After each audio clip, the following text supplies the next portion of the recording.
Sylvie Terrien's job was to find holes in employment insurance claims and to cut people off their benefits. Her target? $500,000 a year. Today, the EI investigator came forward in an exclusive interview with the CBC. It just was against my value, my ethical value. Harassing people, claimants, is trying to cut them, deny them benefit, trying to penalize them in order to save money for the government. We had quotas to meet. The federal government fired back, denying any quotas were in place. There were no quotas for individuals. The opposition hammered the Conservatives on the issue. They're each required to find $500,000 in fraud, presumes that there's widespread fraud and that they're all a bunch of cheaters and criminals. EI investigators were called in for questioning themselves to find out who leaked the document.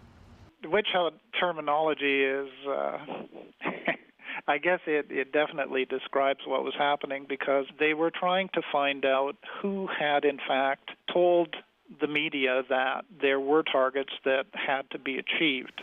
Terrien was questioned in May. She admitted being the source of the leak and was suspended without pay. I knew my job was lost, and before that I knew that my job was in peril. I was thinking just about those people that I was going to send into them and their children into the street. And now here I am in the street. Human Resources Canada says it cannot comment specifically on Terrien's case, but it does say all Service Canada employees are bound by a code of conduct. That code of conduct includes a signed declaration saying employees will not go public with government information. Petty Fong, CBC News, Vancouver. These photos show what Benny Wong's life has been like for the last 3 months. That's how long he's been in hospital, hooked up to a feeding tube, unable to talk or walk, all the result of a catastrophic brain injury. Wong's life changed forever in August when he and his wife Mu Yi went to the P&E as they had done every year. Suddenly, a horse came charging towards them. The horse was coming towards us very fast, she says. It jumped up on my husband, the horse kicked, and my husband crashed to the ground. A lot of this is a very thick, caked up blood. A witness at the time remembered the horrifying scene. I instantly seen this LA Chinese man fall like a bowling pin. I've never seen a guy go from vertical to horizontal faster in my life. It's believed the horse escaped because someone left a gate unlatched. After the incident, P&E officials demanded that Sharon delete photos he had captured of the scene, but he refused. The P&E called him out publicly. That is an immoral and irresponsible thing to do. This person is in medical distress. You should, as a moral person, delete those photos. Still in intensive care at Burnaby Hospital, Wong hasn't received a visit from any officials from the P&E. The retired BC Ferries cook will need care for the rest of his life. Sadly, Mr. Wong's condition is likely as good as it's going to be. He has suffered a catastrophic brain injury, and he will likely no longer ever be able to care for himself. The family has filed a lawsuit against the P&E, seeking damages for the injury and to pay for future medical care.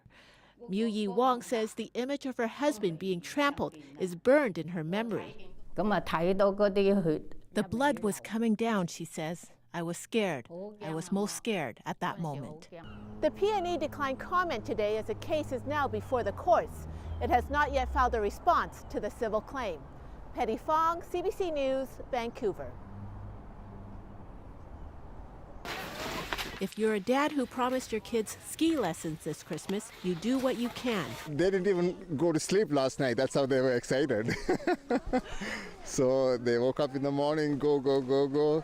You can promise lessons, but you can't promise snow. I wanted to take them to another ski hill, but when I called them, they didn't have enough snow. It's the worst start of the ski season in 12 years.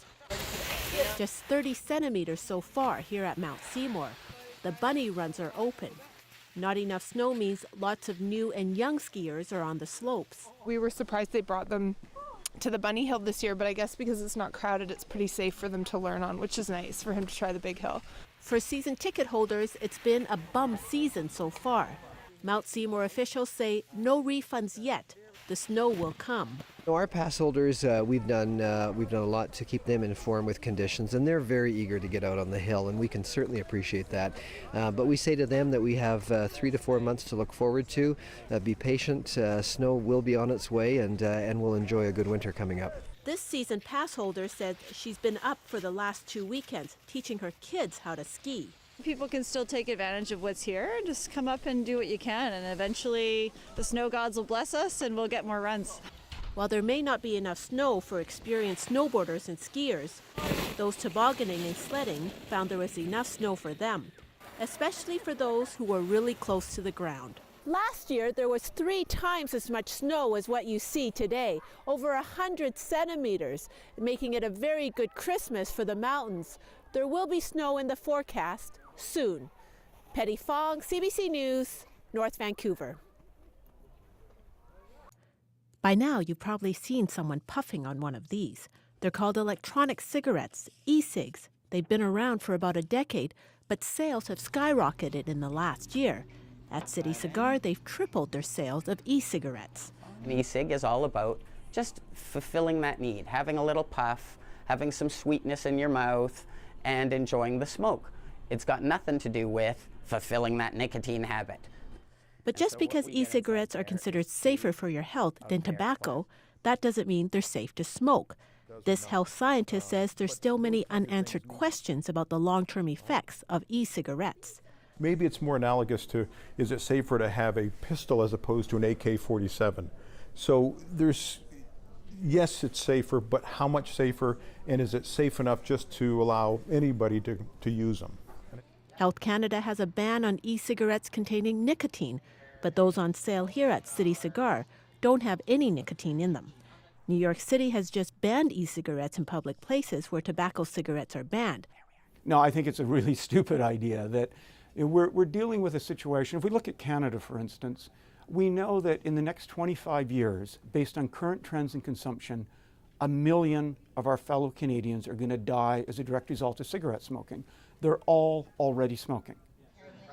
At City Cigar, many buying today were those who made a resolution to quit tobacco cigarettes for 2014.